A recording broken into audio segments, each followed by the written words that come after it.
जय हिंद, जय भवानी, हर हर महादेव, जोहार, नमस्कार। कैसे आप सब? उम्मीद करते अच्छे होंगे। तो आइए दोस्तों, आज जानते हैं कि आखिर हाई कोर्ट में क्या हुआ।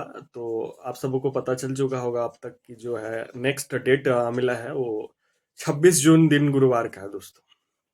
तो जो अब अगली सुनवाई होगी वो 26 जून को होगी। और अच्छी बात यह है कि एक सप्ताह का ही जो है समय मिला है, तो परेशानी वाली कोई बात नहीं है। बहुत जल्द सुनवाई होगा। और आज हम लोग उम्मीद कर रहे थे कि एक जो है तगड़ा बहस होने का उम्मीद है। यदि बहस होता तो बहुत सारी चीजें हैं जो हमारे पक्ष में होती, लेकिन जो एजी सर है, जो हमारे एजी सर है, वही आज उपस्थित नहीं थे दोस्तों। वो शायद से दूसरे मतलब केस में इन्वॉल्व थे, बिजी थे, वो वहां पे लड़ रहे थे। तो हमारे जो कोर्ट नंबर 1 या जिसमें भी सुनवाई चल रहा था उसमें वो उपस्थित नहीं थे।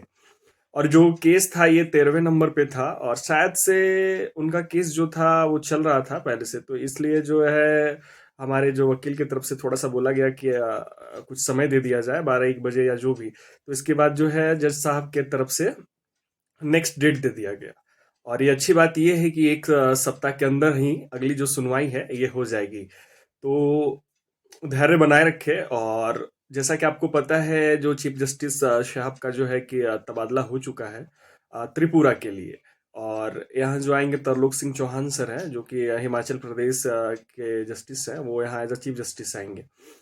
तो अब जो अगली सुनवाई है, हालांकि M S Ramachandra Rao sir के जो फैसले पे अब तक जो है एक जो राष्ट्रपति का जो साइन होता वो अब तक नहीं हो पाया। तो उम्मीद करते हैं कि जो अगली सुनवाई भी है वो शायद से M S Ramachandra Rao sir ही रहेंगे।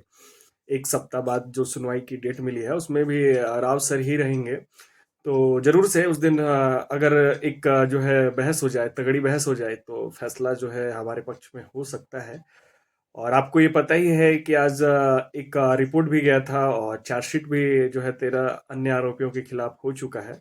हालांकि जो एजी सर नहीं थे, इस कारण जो है कि ये बहस नहीं हो पाया और एक डेट दे दिया गया। इधर से रिक्वेस्ट थोड़ा सा जो किया जा रहा था कि अगर 12-1 बजे थोड़ा सा समय अगर मिल जाता तो एजी सर जरूर से आ जाते, क्योंकि वो थोड़े दूसरे मामले को देख रहे थे। लेकिन ठीक है, जज साहब के द्वारा जो है अगले सप्ताह की जो एक तिथि दे दी गई, निर्धारित की गई है 26 जून। तो बिल्कुल से आप लोगों को परेशान नहीं होना है, क्योंकि बहुत जल्दी का समय दिया गया। लगभग एक सप्ते बाद ही आपकी सुनवाई होगी। और आज लगातार बारिश हो रहा था दोस्तों, लगातार बारिश हो रहा था। इसके बावजूद भी बहुत सारे जो हमारे दोस्त कोर्ट रूम में पहुंचे हुए थे, जो कि कोर्ट रूम के अंदर भी थे। हम लोग भी गए हुए थे, लेकिन थोड़ा सा लेट हो गया बारिश के कारण, इसलिए हम लोग बाहर थे। बहुत सारी प्रक्रिया होती है, पास वगैरह बनाना पड़ता है अंदर जाने के लिए। तो लगभग 15-20 की संख्या में जितने भी है हमारे भाई पहुंचे हुए थे वहाँ, कोर मेंबर और भी बहुत सारे भाई लोग। तो आप लोगों को बिल्कुल से भी निराश होने का जरूरत नहीं है, ना ही परेशान होने का जरूरत है। हमारे जितने भी लोग हैं जो कोर मेंबर हैं, जो शुरू से देख रहे हैं इस चीज को, बहुत अच्छे से देख रहे हैं, बिल्कुल भी टेंशन वाली कोई बात नहीं है। सब कुछ अच्छे से चल रहा है। और जरूर से फैसला हमारे पक्ष में होगा। बहुत जल्द हम लोगों को ज्वाइनिंग मिलेगा, ऐसा हम उम्मीद कर सकते हैं, ईश्वर से प्रार्थना करते हैं। और दूसरी चीज ये कि दोस्तों, जैसा कि आपको मैंने बताया था बीते दिन, जो अनीस था, अनीस और एक विनय शाह, जो कि रेलवे के सीनियर अधिकारी है, उनके खिलाफ है जो दूसरी बार जो है वारंट मतलब नोटिस उनको गया। पहले भी एक नोटिस गया था उनको उपस्थित होने को लेकर, जो गोरखपुर के थे। और ये सारी चीजें जो है संदीप दीक्षित और मनोज कुमार को जब रिमांड में लिया गया था, तो उन्हीं के द्वारा ये पता चला था। दो और लोग इसमें शामिल है। तो जो ये प्रक्रिया है, ये प्रक्रिया तो चलती ही रहेगी और उनसे पूछताछ होगा।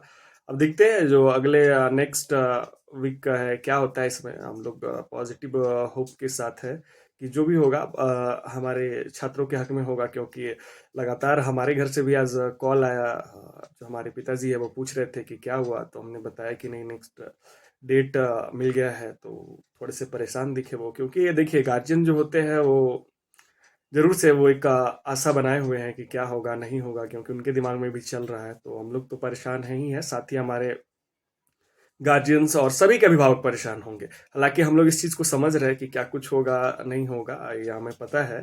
तो लेकिन ठीक है, थोड़ा सा जो है गार्जियन को समझाना पड़ता है, बताना पड़ता है, क्योंकि वो तो इस जो न्यायिक प्रक्रिया है उन सब चीज़ों को समझ रहे होंगे। लेकिन वो तो देख रहे हैं कि जब हमारे जो है जो बाल बच्चे या जो भी है, सभी अभिभावक यही सोच रहे होंगे कि उन्होंने बहुत मेहनत किया है, आखिर इन्हें क्यों रोका जा रहा है, ये किया जा रहा है। तो ठीक है, जो भी होगा चीज़ें बहुत जल्द होगा, हमारे पक्ष में होगा। अगर हम लोगों ने इतना दिन इंतजार किया है दोस्तों, थोड़ा सा और सही। लगभग 6 माह हो चुके हैं रिजल्ट को। बाकी जिन्होंने भी, और मैं डे वन से कह रहा हूँ कि मामला न्यायालय में है, फैसला भी न्यायालय से ही होगा।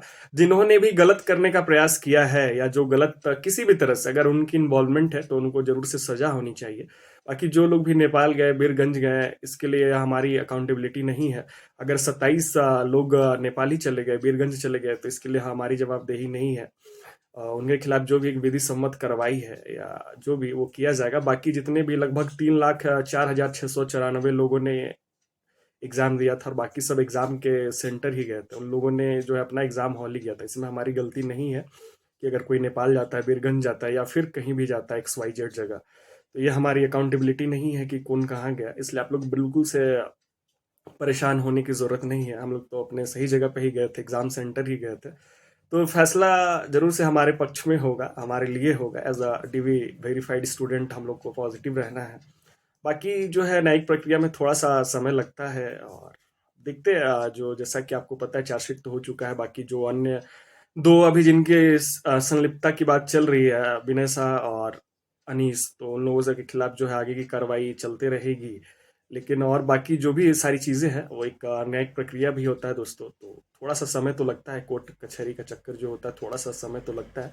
बाकी हमारे जितने भी भाई है, थोड़ा सा धैर्य बनाए रखिए। 1 सप्ताह की बात है। जो नेक्स्ट डेट है 26 जून को, जरूर से दोस्तों एक पॉजिटिव खबर मिलने की उम्मीद है, क्योंकि अब तक बहस नहीं हो पाया। मैंने पहले भी कहा था कि अगर एक तगड़ी बहस हो जाती तो बहुत सारी चीजें क्लियर हो जाती। आज की सुनवाई बहुत महत्वपूर्ण थी, लेकिन अब बहस ही नहीं पाया। 2-3 मिनट में सारी चीजें हो गई, क्योंकि एजी सर अनुपस्थित थे। तो ठीक है, हम लोग थोड़ा सा और इंतजार कर लेंगे। बाकी जिन्होंने भी, मैं तो पहले भी बोल रहा हूँ डे वन से, कि जिन्होंने गलत करने का, जिनके कारण ये वैकेंसी इतने देर तक लटकी है, उन्हें सख्त से सख्त सजा दिया जाए, जो भी चाहे वो। और अभी तक सारे चीज जो है, फर्जी प्रश्न पत्र के नाम पे, मूल प्रश्न पत्र का कहीं भी बात नहीं है। जो धन उगाही और फर्जीवाड़ा का है। बाकी बहुत महत्वपूर्ण है कि जैसे हमारा क्या कहती है, CID का क्या रिपोर्ट आता है, तो अब तक की जो सारा रिपोर्ट है हमारे जनविन भाइयों के पक्ष में है, हमारे पक्ष में है। वैसा कोई भी चीज नहीं मिला है। सारा मामला धन उगाही का है और फर्जीवाड़ा का है दोस्तों। छात्रों को कैसे दिग्भ्रमित किया गया, एक एक चीज, सारा कुछ आरोपियों का मैंने पिछले वीडियो में भी बताया था कि जो फोन्स वगैरह है उसका FSLs हो रहा है। तो आप लोग बिल्कुल से भी धैर्य रखें, परेशान होने वाली कोई बात नहीं है। मिलते हैं चलिए किसी दूसरे वीडियो में। और जो भी नए होंगे जरूर से इस चैनल को सब्सक्राइब कर दीजिएगा दोस्तों। यही हमारे लिए मोटिवेशन का कार्य करता है। जितने भी लोग जो पहली बार इस चैनल को देख रहे हैं, नए होंगे, तो जरूर से। और आपको ठीक है, आपके भी अभिभावक मुझे पता है कि परेशान होंगे, जैसे मेरे अभिभावक परेशान थे। उनका एक बहुत आशा के साथ कॉल आया और बस उन्होंने यही पूछा कि क्या हुआ आज। तो एक जो उनके आवाज में जो दर्द था, जो एक उम्मीद थी, तो उन सब सारी चीजों को हम लोग महसूस कर रहे हैं। और सारे छात्र महसूस कर रहे हैं कि जो 12 साल 13 साल, किसी के 10 साल का मेहनत है, तो जरूर से सफल होगा। ईश्वर पे आस्था रखे और बाकी जरूर से न्याय होगा। हम लोगों ने बहुत अच्छे तरीके से एक अच्छे एनवायरनमेंट में एग्जाम दिया था, बहुत मेहनत करके इस एग्जाम को दिया था। तो जरूर से फैसला भी हमारे पक्ष में होगा, ऐसी हम उम्मीद कर सकते, कामना कर सकते। बाकी ईश्वर देख रहा है और मामला न्यायालय में, फैसला भी न्यायालय से होगा, जज साहब के द्वारा होगा। बाकी सारी चीजें हैं, चलिए इंतजार करते हैं। तब तक के लिए जोहार, नमस्कार, जय हिंद, धन्यवाद।